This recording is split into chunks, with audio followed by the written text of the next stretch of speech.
You're listening to the Valley Current. Hey,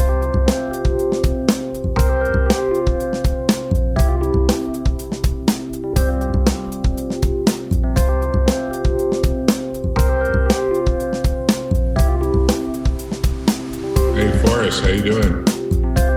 Good. How are you? Pretty good. Thanks for coming on. I appreciate you adjusting your schedule. No worries. So tell me more about how you ended up in the truck business or the truck design business. Yeah, well, I've been making electric vehicles since I was a sophomore in high school. I made a radio-controlled solar car for a race that Western Washington University put on. They were one of the early pioneers of solar car racing.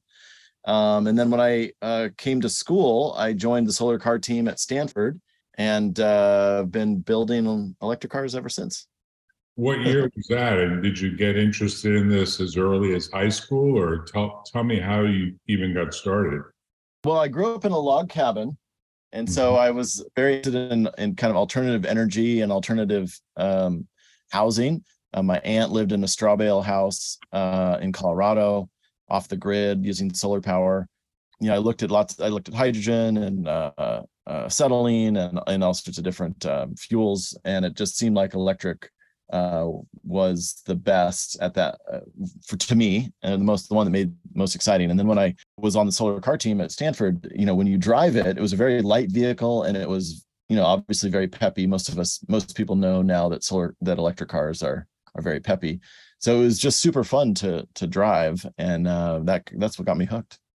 A lot of the early Tesla members were from that team. Yeah, tell me the year that you first got interested. It sounds like you were living in kind of a log cabin in western state of Washington. Is that what I'm hearing? Yeah, that's right. So that first radio controlled solar car would have been in 92, I believe, 92 or 93.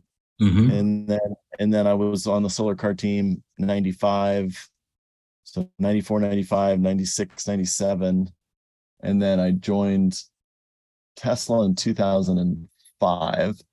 Sometime in 2000, maybe 99 or 2001, JB Strobel, I think, was the one who introduced the plan, was to make a long range electric vehicle out of a solar car. So the idea is we take one of the solar cars, which was super aerodynamic, and fill it with battery cells and drive across the whole country from coast to coast on one charge, just as kind of like a technology demonstrator. On one charge? That'd be pretty amazing, wouldn't it? Yeah, no, it penciled out to be quite possible, because solar cars are quite efficient. And so it was kind of right on the edge of being possible. And that, I think I went to the first 2 meetings, and I don't know how many more meetings happened before that kind of petered out and then kind of turned into Tesla. The website for your company, telotrucks.com. Yeah. And tell me how you decided on this design, because it kind of looks like a mini, kind of like a mini, but as a truck, kind of like the British Mini, right? But more as a truck. Right. Yeah. You know, certainly the Mini is an inspirational vehicle in small car design, as is the Fiat and other vehicles. I had a Volkswagen Rabbit truck that was diesel, actually, when I lived in San Francisco, biodiesel. So I've been running biodiesel or electric, actually, as my only means of transportation since 1999. Besides trips where I rent a car or something, have not needed to use gasoline. Based on you having solar on your roof, it sounds like, right? Just electricity. Yeah. I would love to, you know, especially as someone who's had interest in solar, I'd love to have solar panels on my roof. It's just never happened for whatever reason. You're a founder with Jason Marks. That's your picture, right? Yeah. And you're next to what looks like a prototype vehicle? That's correct. So tell me, who decided what? You're the CTO, so it must have been your vision, right? So Jason and I met, I think, in 2019. I was running Neptune scooters. We were a startup trying to make a better scooter system with a dock that would self-charge, etc.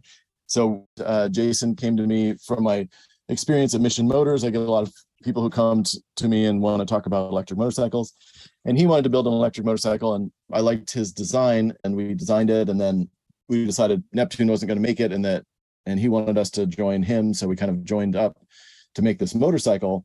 And we had on our roadmap for our first business plan, a motorcycle, and then a small car, almost, kind of the size of a smart car type vehicle, and then a mini truck. And when we'd show people that plan, everyone immediately said that they loved the motorcycle, looked great, but they wanted the mini truck. Nobody really wanted the small car. Less people wanted the small car.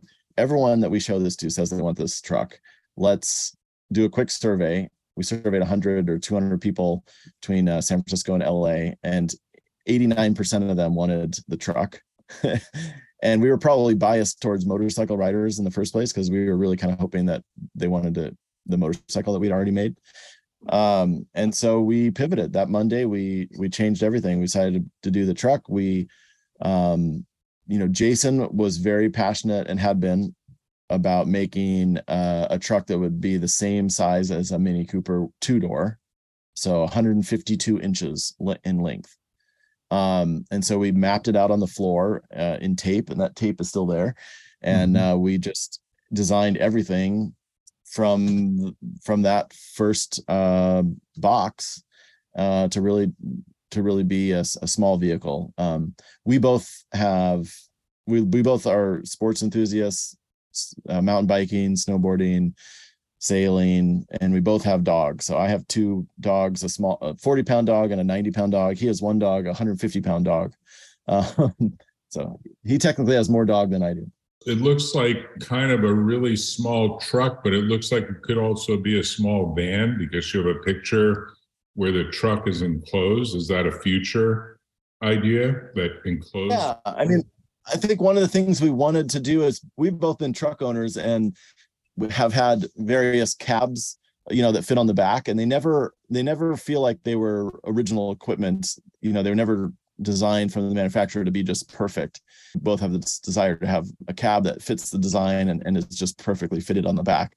Mm-hmm. But once you do that, it does kind of open up this possibility of having another row of seats in the back, and kind of there's been some vehicles like that in the past. I have an SUV that I use as a truck, and the last row of seats, we need them, maybe 3 times a year, and the rest of the time it kind of gets used as a truck. And so we wanted that kind of the similar thing here, where you could have it be a more functional truck, but then every once in a while flip those seats up. So you're entering a market that has other players in it, like Rivian is a player. You see it's producing trucks. I guess Tesla has announced a Cybertruck. It's been announced for a long time. I guess they're running into issues, according to Wired magazine, or some of the other rags that are out there that are talking about what's going on. Yes. Can you imagine competing? Because I guess today or yesterday, Lordstown filed for bankruptcy. Weren't they another little electric truck maker recently? Well, let's see. I'll take that in a couple of different ways. So one of the reasons we started this is that, and why we went for the small truck, is that not only do we want a small truck because we're both in these kind of urban environments, the other one is just the environmental footprint. So we don't think we're going to solve climate change by everyone driving around bigger and heavier vehicles, even if they're powered by electricity. Mm-hmm. It might be marginally better than powered by fossil fuel, but it's still creating it's just like a lot of embodied energy. It's creating a lot of microplastics with all the tires, heavier vehicles shred tires more. So it's just a bad direction to be headed, and it didn't seem like anyone was going the other direction. So the small vehicles are all hatchbacks and such. Mm-hmm. So that was a big driver. So the ones that you mentioned are all much bigger. I love the Rivian. We all do, and it's, I think, close to 9,000 pounds. It's still a very big truck. It's a bit smaller than the F-150 or the Hummer, and those are pushing 10,000 pounds. I mean, they're just really, and the Cybertruck is I don't know how much it'll weigh, but it's longer than the F-150. It's just a very, very big truck. It's not something you're going to park easily in San Francisco. Yeah, we felt like they're going the wrong direction from an environmental perspective. On the competitive perspective is, so that's our differentiation. It's also, I think, a better time to start an electric vehicle company now than it ever has been in the past. So some of these vehicle companies, they did have the benefit of a better financial climate for raising money. And so they did raise quite a bit of money, but they got to a point in their kind of company life cycle where now they need to raise a lot of money to keep going, and they're running into a wall there. So I think that's a little bit what's happened to Lordstown. We were watching Lordstown because we wanted them to be successful, and we wanted a nice success to go through the contract manufacturing kind of path. Lots of companies in China have gone through that path, but there's yet to been like a real clear winner on the U.S. side. Manufacturing continues to kind of go that direction, so it just makes sense, and hopefully there'll be another one that is successful that comes out in the next few months or the next year before we kind of enter that path. Do you have to do a bunch of safety testing, like crashing some of these into a pole the way the major manufacturers do, or do you come under some exemption from those rules? Yep, we will go through all the same crash safety testing. It's called homologation. So basically just getting homologated to all the different rules in the US and any country that we want to sell them in. How many trucks do you lose as a result of those tests? You need a minimum of 4. There have been some companies who have gotten away with doing some of the tests with some parts of the same vehicle and have some, save some money that way. You can do a lot in simulation now. So you can do a majority of the tests in simulation, and then you crash them at the end to kind of verify the simulation data. And you just take a lot of video of what's going on, right?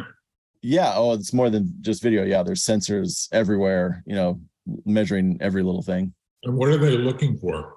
Really what it comes down to at the base level is what you're looking for is called the pulse.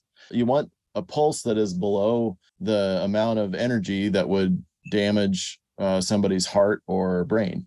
So that an impact from any direction creates some level of pulse as measured by the person. So, that's why you see dummies and they've got all sorts of sensors on them in vehicles. And a lot happens in simulation before then of like what crumples, what bends, what airbags deploy, what are all the things that happen that enable someone's body to decelerate at a rate that it can handle. Right. So this is a 4,400 pound truck. It looks like the front of it is relatively short, which means you don't have what Tesla would call a trunk in the front, right? Doesn't look like that, right? So are you confident that the crash tests are going to work? Yes. So we still have 18 inches of crumple. We have some technology that we're not announcing yet because we're still working with partners and policymakers. So we want to go through that path the right way. And so we're following the advice we've been given on how to do that. Even outside of this, some extra safety that we are deploying inside and outside of the vehicle and during a collision, which other companies do as well. There's still more crumple than some other vehicles that are on the road. So there's going to be autonomous vehicles, on the road with less crumple, and we believe we're going to be safer than those vehicles.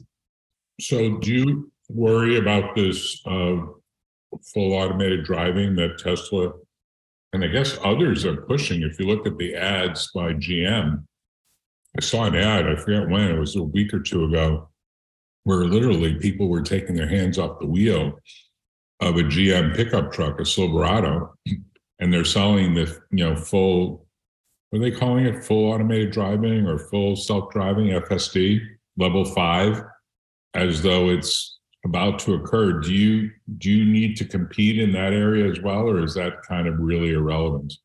We are working with a partner on using their stack in the future.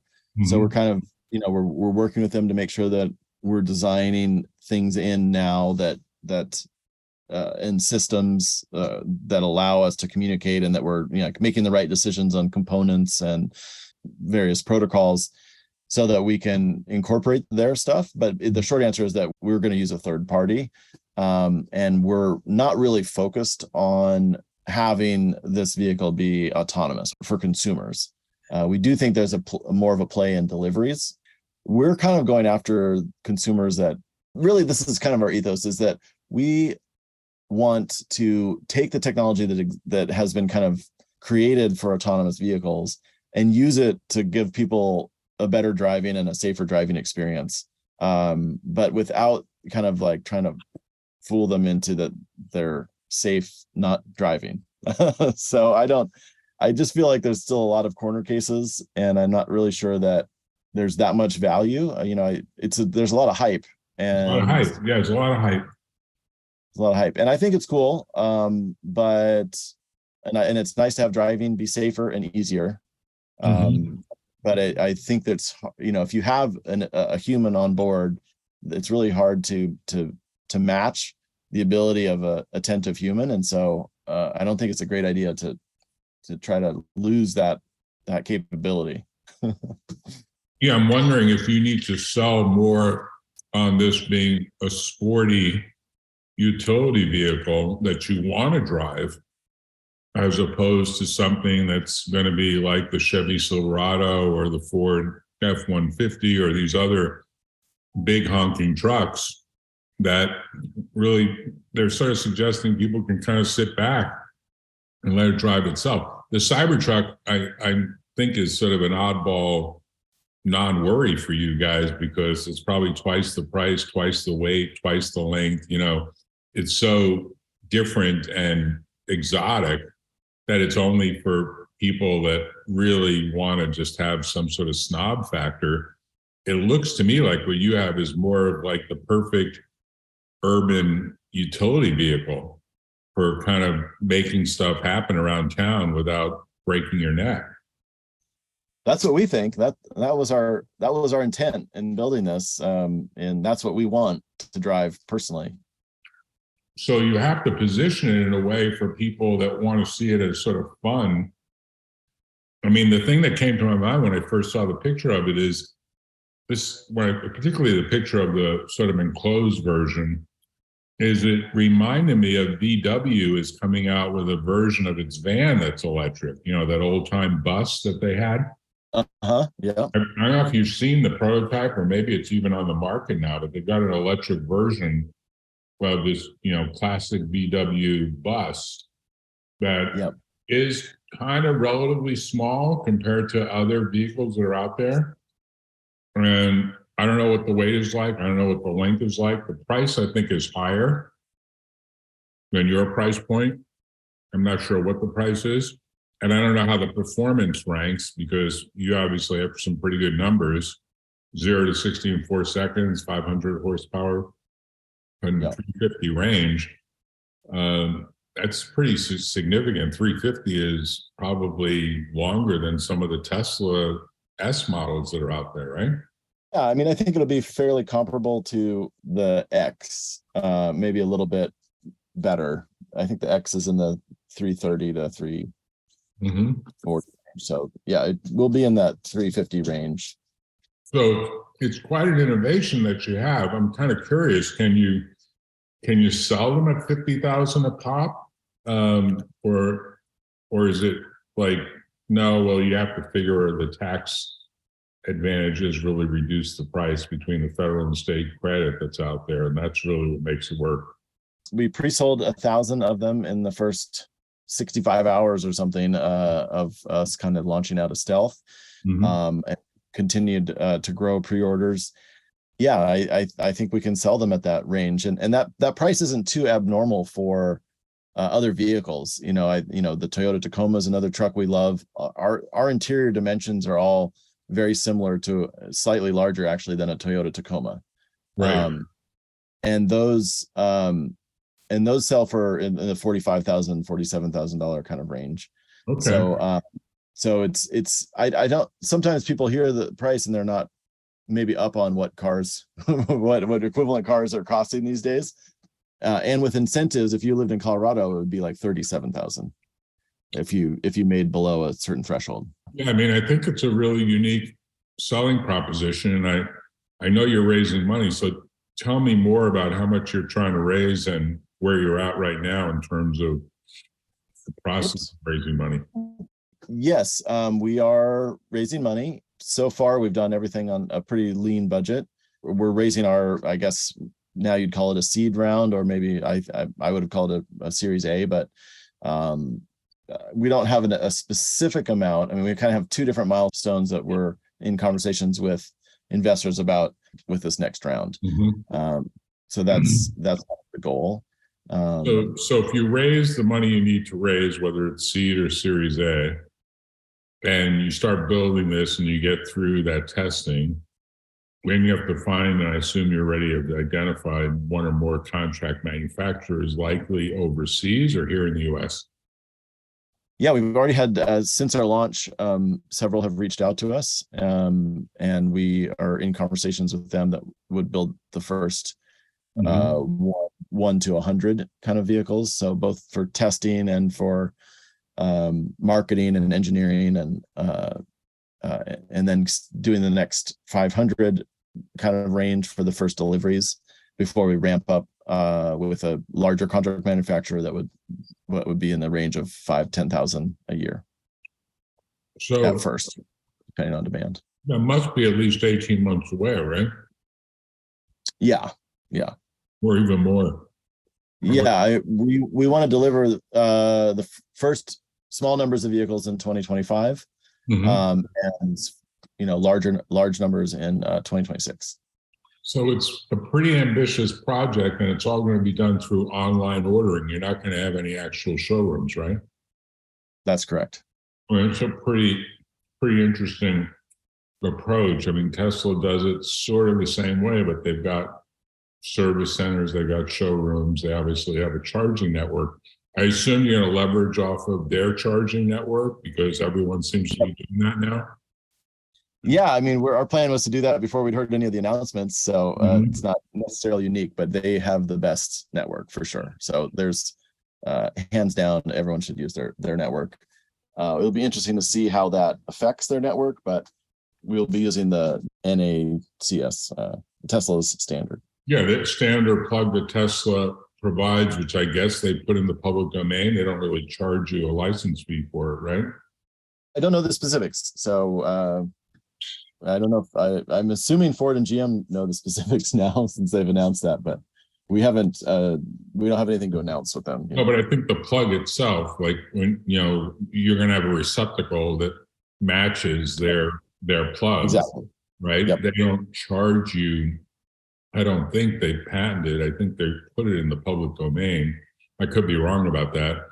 The actual convenient plug. I mean, I've been a Model S owner. Just to give you some context, I've been a car buff person from age 12 or 13. I could tell you a lot of stories of how that manifested, but I started in a scooter, mini bike, motorcycle, all the way up to top end Harley motorcycles, and on and on and on.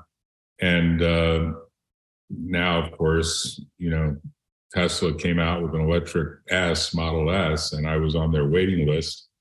I got the free electricity deal as part of that deal. I think it's a great car. It updates software all the time. I think it's pretty decent as a self-driving system, even though I think it's more like level 2 or level 3. It's certainly not level 5. And maybe it's not even level 4. And I have an electric motorcycle as well I'm trying to remember the name of it. It's a Model S as well. It's interesting. It's not, Tesla doesn't make an electric motorcycle yet. Maybe they will. But I'm trying to remember the name. Is it a Zero? Or yeah, what? Zero. Yeah, it's a Zero high-end Model S. It's a super fast bike. And nice. I think it's a way faster motorcycle than anything Harley is putting out at this point, and way sleeker. But it's a game changer. This whole electric mobility thing is a game changer because you really don't have as much maintenance. You really can just park it, and if you go on a trip, it still runs, and it's not like your battery dies, and it's not like you stop at a gas station anymore. Yeah, if you take a long trip, you're going to stop at a Tesla charging station, but the mapping is pretty good to tell you what number of charges are available. They typically work. I have a charge point account too. I think I made a company called PlugShare, right, which is the best app you should be using for planning out your route and finding charging stations. So one of the cool things we did at PlugShare is we score the stations, and the score is based on how many are broken and how many people have charged and checked in recently.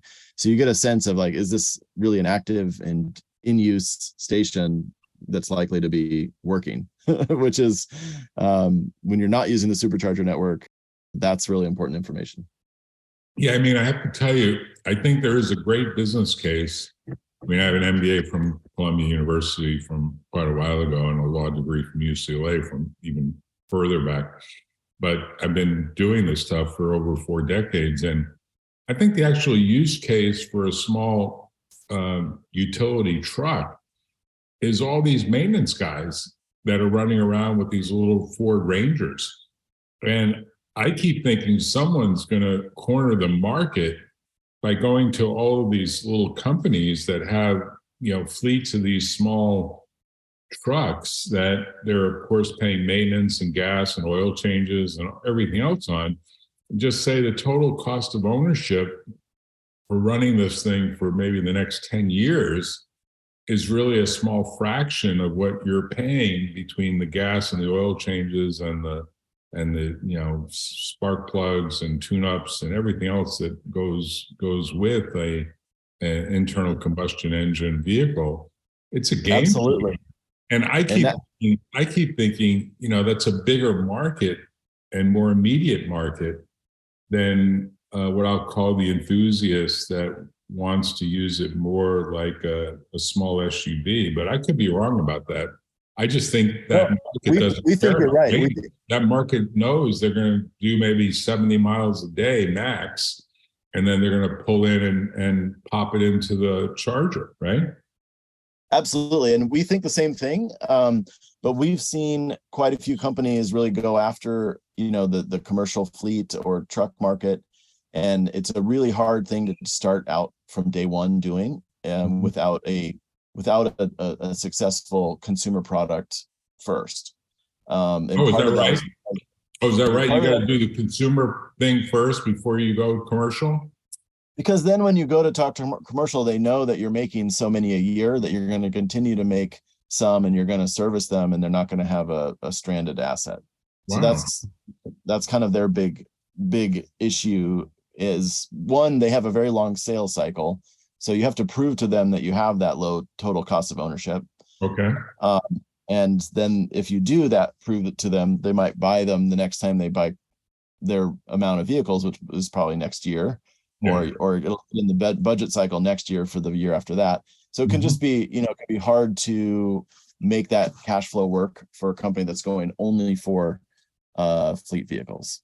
And we've seen that a few times. But if you look at like what Rivian did, Rivian was successful in getting the attention with the consumers, and then they had signed a very big deal with Amazon for trucks, right, for more of a commercial fleet. So that's certainly our goal, is that we think there's so many use cases for these for exactly what you're talking about. My co-founder Jason lives in San Francisco, pretty much downtown, and when you go outside, you see the maintenance vehicles are often on the big skyscrapers. They'll have an F-150 type vehicle, and then they'll have a GEM Polaris, golf cart type vehicle. And in the back, they'll both have the same equipment in both of them.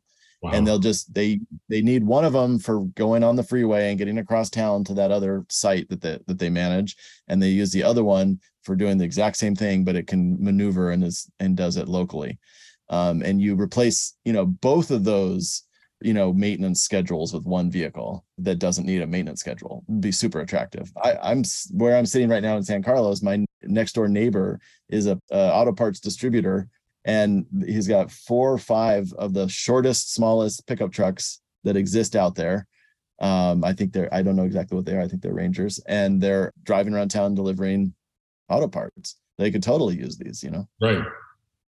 Well, it's a pretty phenomenal thing you've done on a relatively small budget. So bravo to you and your team. What's the thing that looks like a Band-Aid on the side of the door? I don't quite get that. I call it a groove. It's kind of a stylized vent. Our goal is to reduce the high pressure behind the front wheel. And there may be a secondary slit right behind the wheel, but we wanted to push air all the way back farther and to fill in low pressure zone back there. It's an aero, kind of a barge board is another term that people use for a vent. This thing that looks like a Band-Aid between the 2 doors. That's what I'm talking about, right? Yep. Yeah. That's like an aerodynamic thing. Is that what you're saying? Yeah. The air is moving from the front wheel well back to that spot. And the door. What is that doing? Like, what is that doing for the aerodynamics? I don't get it. Well, as the wheel's spinning, and then also with us having like the open front wheels, you're catching a lot of air in the wheel well. And so we're pushing that high pressure to an area that's got lower pressure. And that lowers your drag. Really? Because I'll tell you, most people looking at this would say, is there a dent on the side of this vehicle? Like, I take it you don't like it. No, it's weird. It's hard to figure out what's going on. I mean, it's I guess you're going to be able to get some trade dress or trademark rights because it's such a unique thing. It's like a thumbprint, but it's not a thumbprint. One of the things that we did with the design, we partnered with Yves Bahar, which was an amazing experience, and he's got an amazing design team at Fuse Project that worked on this, and they showed us all sorts of different designs, and we had worked with some other classical automotive designers beforehand. And one of the things we liked about this design is that you end up seeing vehicles from the side quite a bit. Mm-hmm. And it seems like a lot of the design elements that people end up putting into vehicles are on the front and the back, and you really kind of only end up remembering the lights. So we wanted to have distinctive lights on the front and the back, but we really wanted something on the side that was more interesting to look at than just kind of streaky lines, which is what we feel like the aesthetic is everywhere else. But we didn't want it to be, bland either. So it was a mix of that. And I think the shape, I call the shape a groove. It's kind of the basic machined slot. Like if you take an end mill and you machine a slot in a piece of aluminum, that groove that you make is the basis for a lot of graphic design that's kind of, when you're looking at your phone, like all the buttons and the switches, and like it's a design language, but it's really emanating from an original mechanical design element, like a physical form. So I really like the shape. We could obviously do something with it, and we probably will for fleets, so that they have more signage area on the sides. Right. Yeah. It's quite a unique look, certainly. Everyone that I've shown that picture to said, what's going on with the Band-Aid? Is that like a Band-Aid, or what is that? That's on the side. I said, I don't know. He's coming on the show. I'll ask him, and he'll tell us. I call it a groove. Okay. So you should call it the Telo Groove. Like your truck should be named the Telo Groove Model 1 or something like that, right? And then you've got a story that you can build around the groove. We'll take that into submission.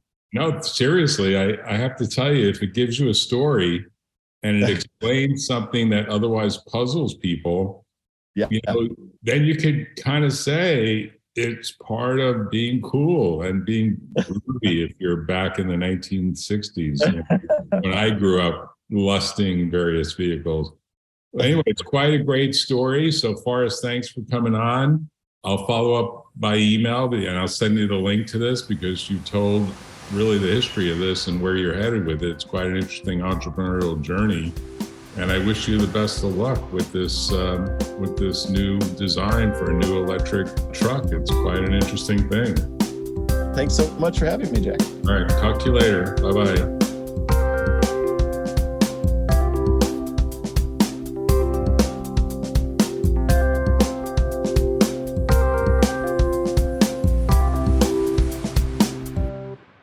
Tune in next time on the Valley Current.